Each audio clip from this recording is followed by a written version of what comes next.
Du jazz à la musique classique en passant par les musiques du monde, le festival de Rosa Bonheur met en lumière des voix féminines dans un cadre exceptionnel pour sa 6e édition qui se tient jusqu'au 30 août au château de Rosa Bonheur en pleine forêt de Fontainebleau. Nous avons le plaisir de recevoir Lou Brault, fondatrice et directrice du festival. Bonjour et merci d'être avec nous. Avant de commencer cet entretien, je vous propose d'écouter la chanteuse franco-britannique Augusta et Versailles à l'affiche de ce festival. Oh, I try not to think too much about the things that in the past have brought me down. But these thoughts, they're dancers, and while the music plays, they move my body. Can you see it sway?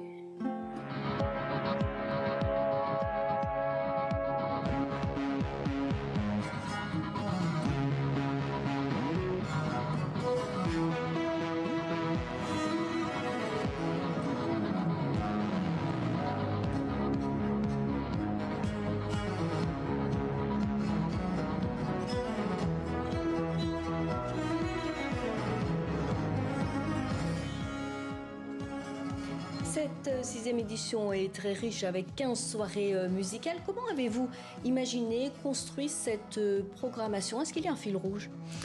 Le fil rouge à chaque fois, c'est de rendre hommage à la création féminine, c'est de permettre au public de découvrir des créatrices venues d'univers très différents.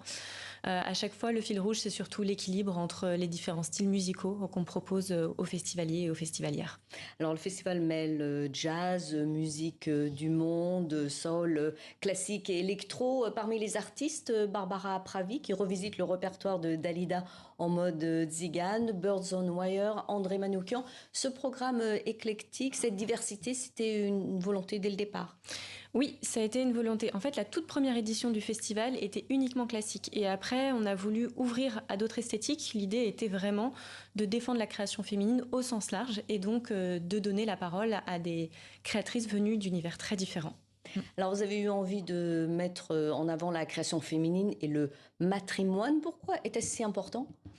Eh bien, tout simplement parce qu'on est au château de Rosa Bonheur, que Rosa Bonheur, ça a été une immense peintre du 19e siècle qui était complètement tombée dans l'oubli et que avant elle, il y a eu tout un tas d'autres femmes artistes absolument exceptionnelles qu'on ne connaissait pas. Et donc, le propos de ce festival, c'était de défendre justement et de refaire découvrir tout un tas de grandes femmes de notre histoire dans la maison et l'atelier d'une grande femme de notre histoire.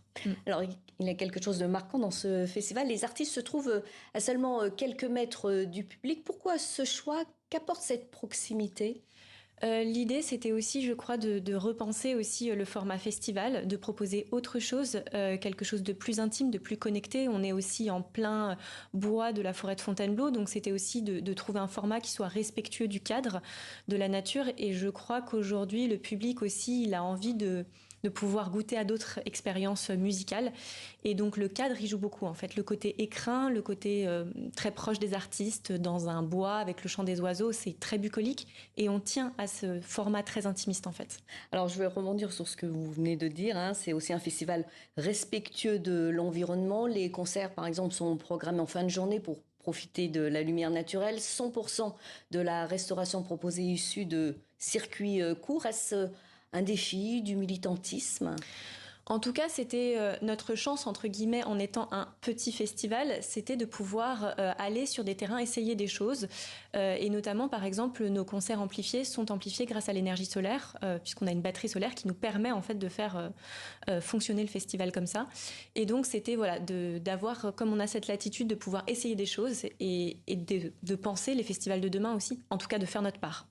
6 ans après sa création, quel regard portez-vous sur l'évolution du festival et de son public?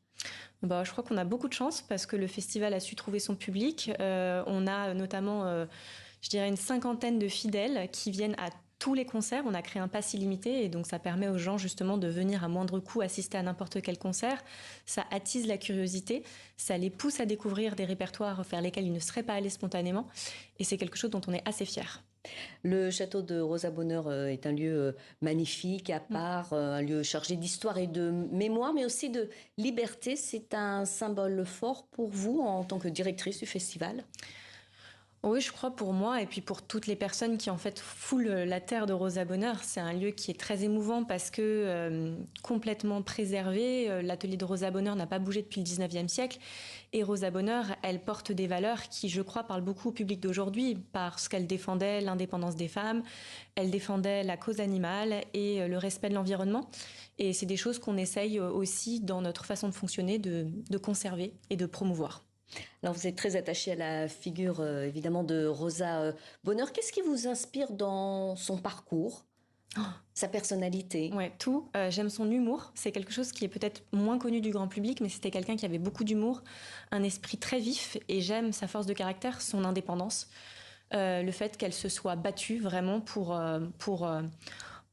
faire entendre la voix des animaux dans un siècle où on les considérait comme des objets, comme des outils. Elle nous invite aussi à prendre, je trouve, du recul par rapport à notre condition humaine, à peut-être moins braquer le regard sur nous-mêmes, à être un peu moins autocentré et à avoir un peu plus d'ouverture d'esprit. Et ça, c'est quelque chose de précieux. C'est un petit festival par rapport aux autres. Comment vous en sortez financièrement?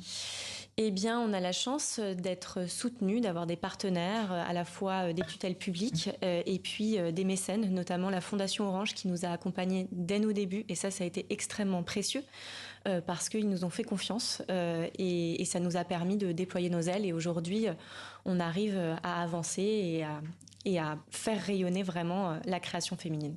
Merci beaucoup Lou Brault pour infiniment. cet entretien. Je rappelle que le festival de Rosa Bonheur, c'est jusqu'au 30 août, chaque week-end dans un cadre vraiment magnifique. Merci pour votre présence sur le plateau de beaucoup. TV5 Monde.